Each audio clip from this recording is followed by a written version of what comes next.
யோசேப்பு அவனுடைய 17வது வயதுல 2 சொப்பனத்தை பார்க்கிறான். சாதாரண ஒரு சொப்பனமா?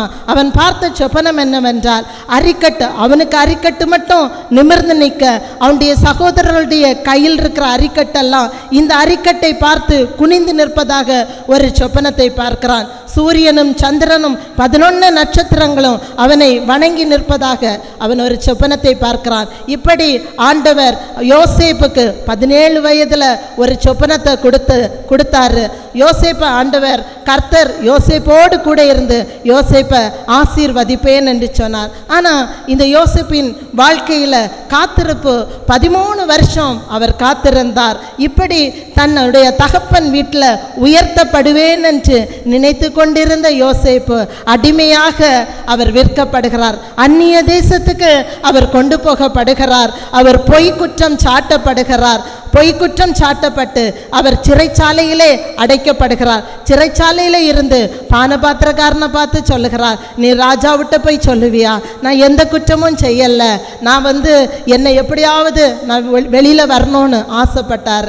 ஆனா பானபாத்திரக்காரனும் இவனை மறந்து விட்டார். எல்லாரும் இவனை மறந்து விட்டார்கள். ஆனா ஒரு நாள் ஆண்டவருடைய பிள்ளைகளை ஆண்டவர் எந்த இடத்திலையும் வெட்கப்பட வைக்க விட மாட்டார். ஏன் தெரியுமா?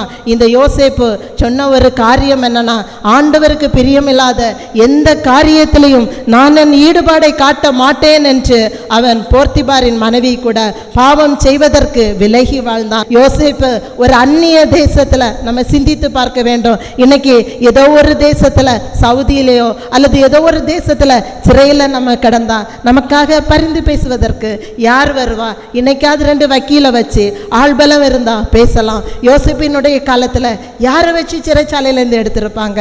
தேவன் எப்படிப்பட்டவர் பார்த்தீங்களா? அந்த இடத்துல எடுத்துட்டு ஆண்டவர் யோசேப்பு அந்த இடத்துல எப்படி உயர்த்தி வைத்தார் என்று 41ஆம் அதிகாரம் 41ஆம் வசனத்துல குறிப்பிடப்பட்டு இருக்கிறது.